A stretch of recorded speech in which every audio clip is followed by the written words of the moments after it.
اس ناانصافی کے سامنے اگر قوم بھیڑ بکریوں کی طرح سر جھکا دیتی ہے تو سامنے موت ہے آپ کے.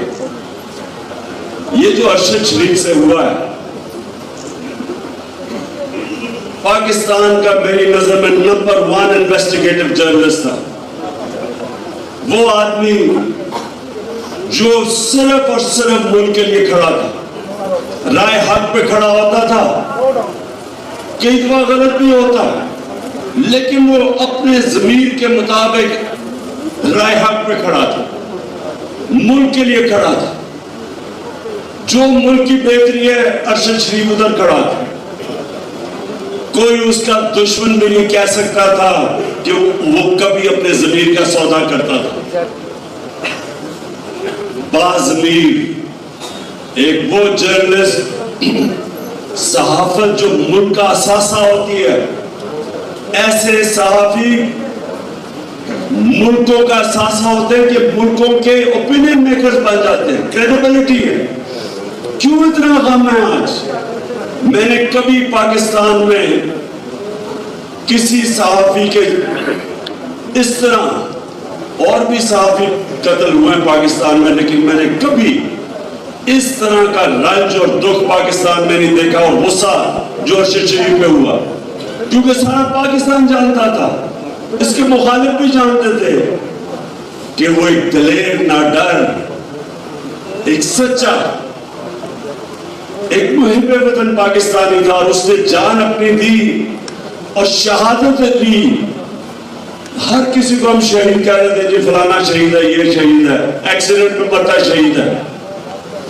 وہ آدمی جس کو پتا تھا کہ اس کی جان خطرے میں, میں نے اس کو 2 دفعہ کہا کہ ملک سے باہر چلے جاؤ, کیونکہ مجھے انفارمیشن تھی اس کو مارنے لگے, دھمکیاں مل رہی, ایجنسیز کبھی کچھ اس کو کہہ رہی,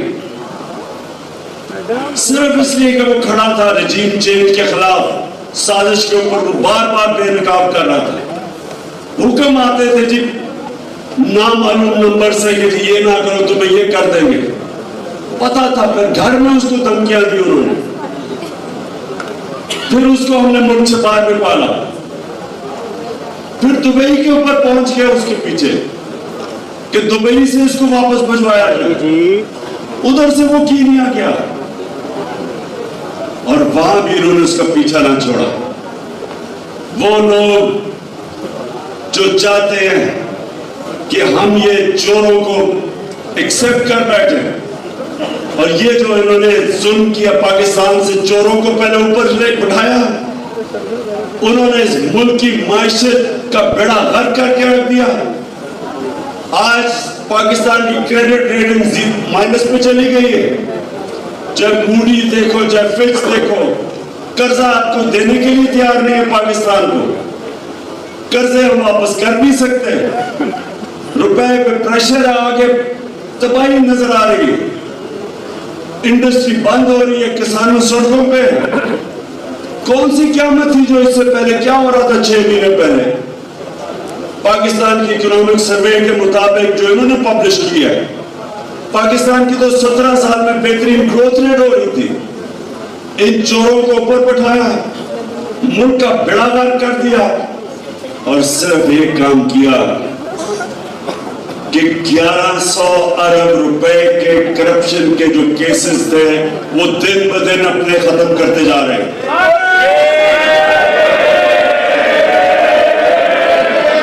آئے تھے اپنے چوری ختم کرنے کے لیے. میرے پر 3.5 سال ایک پس میرے پر بلیک میل ہو رہا تھا کہ میں کسی طرح ان کو NRO دے دوں, اور میری ساری سٹیٹمنٹس پڑھتے ہیں.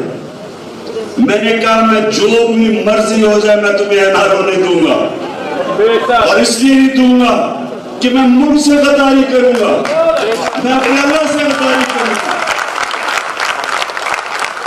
یہ کون سا نظام ہے کہ بیچارے جیل بھرے ہوئے ہیں غریب لوگوں سے, جو مجبوری میں بے روزگاری میں چوری کریں وہ جیلوں میں چلے جائیں, اور یہ ڈاکے مار کے پکڑنے لگو ملک سے باہر بھاگ جائے, وہاں ڈیل کرے NRO لے اور واپس آ جائے اور پھر چوری کرے.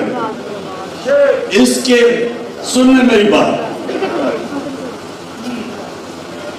میرے مولا کا حکم ہے کہ تمہارے سے پہلے میرے مولا نے کہا کہ میری زمین پہ نکل کے دیکھو قرآن میں کیا کتنی قومیں تباہ ہوئی جو میرے حکم پہ نہیں چلی. اس کا حکم ہے امر بالمعروف والنہی عن المنکر, حق اور سچ کے ساتھ کھڑے ہو اور بدی کا مقابلہ کرو, اس کے خلاف کھڑے ہو. حکم ہے اس کا اللہ کا. کہیں اس نے نہیں کہا بس کہیں اس نے نہیں کہا کہ جی میں آپ نیوٹرل رہ لو. نیوٹرل رہنے کی اجازت نہیں دی اس نے کسی کو. یا ایک طرف کھڑے ہو یا جاؤ چوروں کے ساتھ. اور ہمیں یہاں کہا گیا کہ جی ہم نیوٹرل ہیں. طاقت آپ کے پاس ہے اور ہم نیوٹرل ہیں. یہ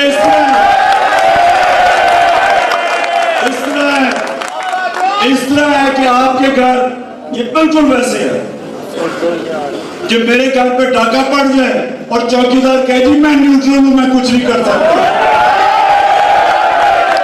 ان کے اوپر ڈاکیوں کو بٹھا کے اور کہیں جی ہم تو جی نیوٹرل ہیں.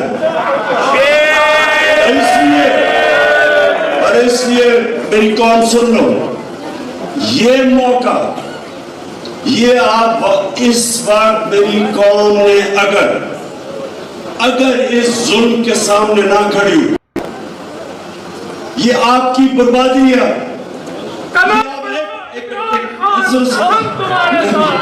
میں پرسوں سے قدم بڑھا رہا ہوں. دیکھیں جو چیز اللہ قرآن میں کہتا ہے,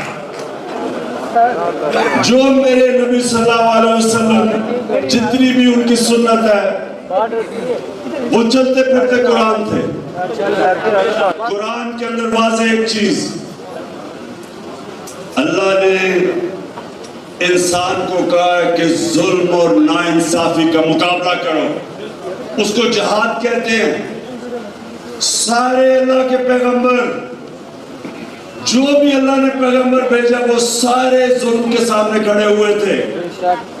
حضرت موسیٰ فرعون کے سامنے, حضرت ابراہیم نمرود کے سامنے, حضرت عیسیٰ رومن امپیریلزم اور یہودی ایلیٹ کے سامنے کھڑے ہوئے تھے. عام آدمی کے لیے کھڑے ہوئے تھے. نبی صلی اللہ علیہ وسلم قریش کے کفار کے سامنے کھڑے ہوئے تھے. ان کو جب انہوں نے فریڈم آف سپیچ روکی اور ان کے اوپر ظلم کیا, ہجرت کی انہوں نے, ان کے سامنے سر نہیں جھکایا. کوئی بھی جو اللہ کا پیغمبر آیا وہ ہمیشہ رائے حق پہ کھڑا ہوا ہے. جو اللہ کے ولی آئے ہیں اس کے بعد, پیغمبر تو آخری ہمارے نبی تھے, اس کے بعد جو اللہ کے ولی یہاں سارے ہندوستان میں دیکھ لیں, ایک سے ایک بڑے بزرگ تھے. داتا صاحب سے لے میاں میر صاحب, حضرت بابا بلے شاہ, جو لے لیں, ہمارے پاک پٹن کے بابا فرید, یہ سارے جو تھے رائے حق کے مسافر تھے. سارے اللہ کے لیے کھڑے تھے, رائے حق کے لیے, انصاف کے لیے سارے کھڑے تھے. تو حکم اللہ کا جہاد کا کیوں اس نے کہا ہے کہ ظلم کے سامنے کھڑے ہو؟ آپ کی بہتری کے لیے. اللہ کو تو کوئی فائدہ نہیں پہنچا سکتا. برطانیہ کے اندر سنیں, میں آپ کو بتاؤں زندہ معاشرہ کیا ہوتا ہے. برطانیہ نے اٹیک کیا امریکہ کے ساتھ مل کے عراق,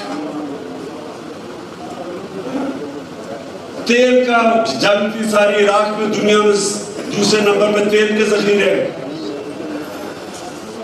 جنگ تیل کی تھی. فائدہ ہونا تھا امریکی آئل کمپنیز اور برطانیہ کی آئل کمپنیز کو. یہ ذرا سنیں, 20 لاکھ لوگ برطانیہ میں سڑکوں پہ نکلے کہ یہ ناانصافی ہے. جنگ کے خلاف نکلے, حالانکہ فائدہ ہونا تھا ان کو. یہ ہوتا ہے زندہ معاشرہ. جب معاشرہ رائے حق پہ کھڑا ہوتا ہے وہ زندہ ہو جاتا ہے.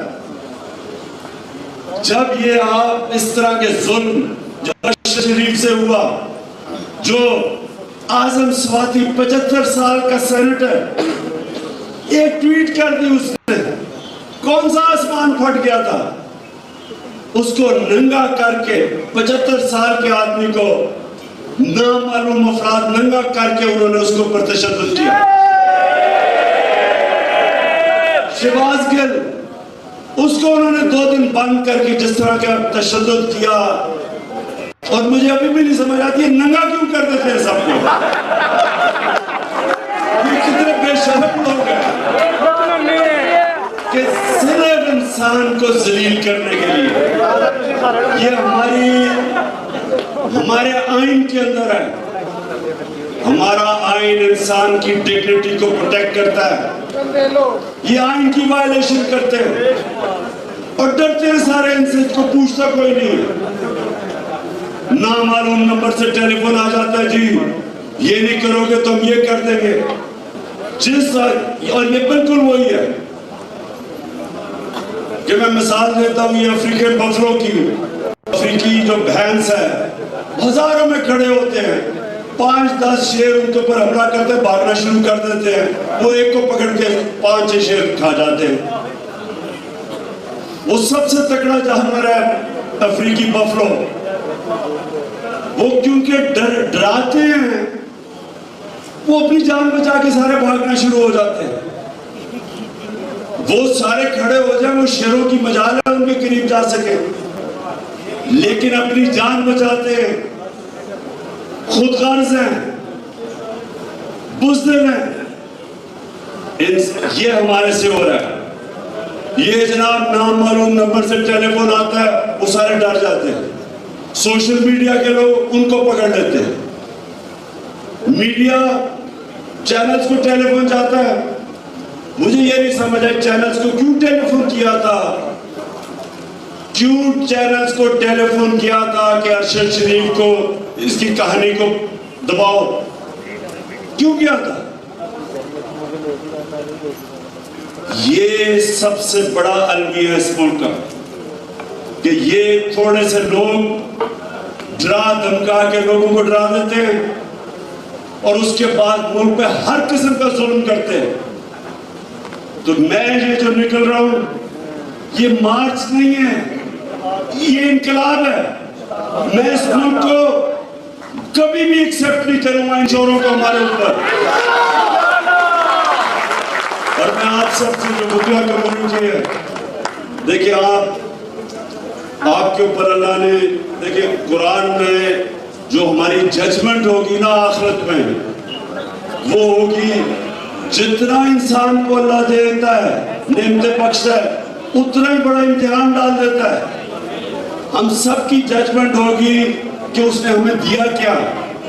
آپ کو قانون دیا اس نے، آپ کے اوپر ذمہ داری ڈالی ہے کہ آپ سب سے زیادہ انصاف کے لیے کھڑے ہوں، آپ کے اوپر ذمہ داری ہے۔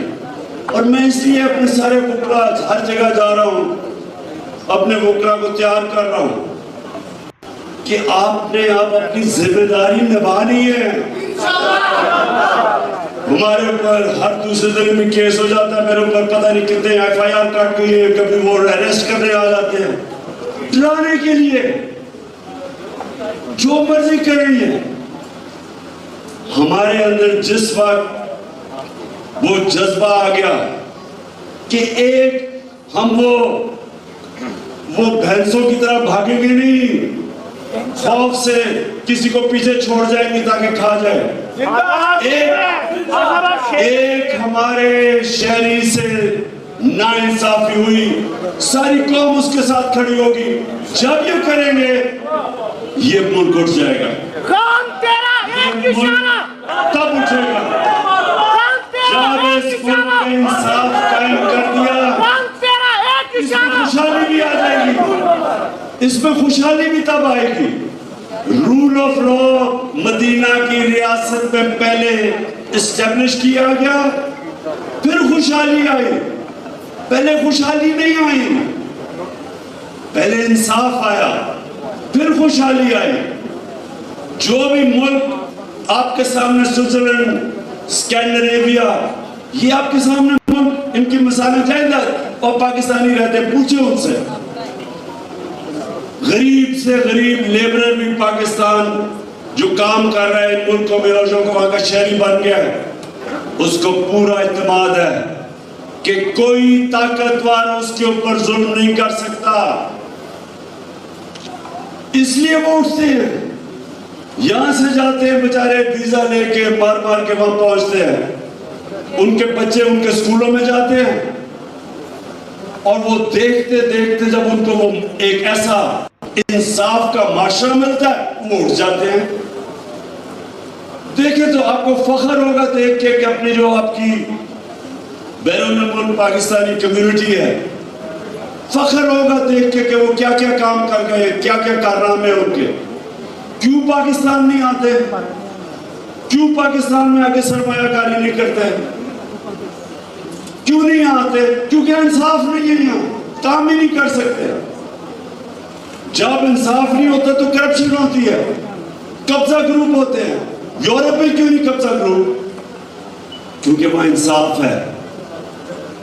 کیوں نہیں اس طرح کے پرائم منسٹر بھاگے پھر رہے ہیں، لندن میں اربوں روپے کی پراپرٹیز لے کے بیٹھے ہوئے، ایک رسید نہیں دکھا سکتے کہ پیسہ کدھر سے آیا. کوئی اور ملک مجھے بتائے، ایک مجھے مغربی معاشرہ بتا دے جس کا پرائم منسٹر اربوں روپے کی پراپرٹیز میں باہر رہ رہا ہو اور وہ جواب نہ دے کہ اس کا پیسہ کدھر سے آیا، منی ٹریل نہ دے. کیونکہ وہ انصاف ہے اور اس لیے خوشحالی ہے. تو میں آخر میں یہ چاہتا ہوں آپ صاحب میرے سے حلف لیں. یہ میں گفتار کے غازی نہیں چاہتا، میں ایکشن چاہتا ہوں آپ سے.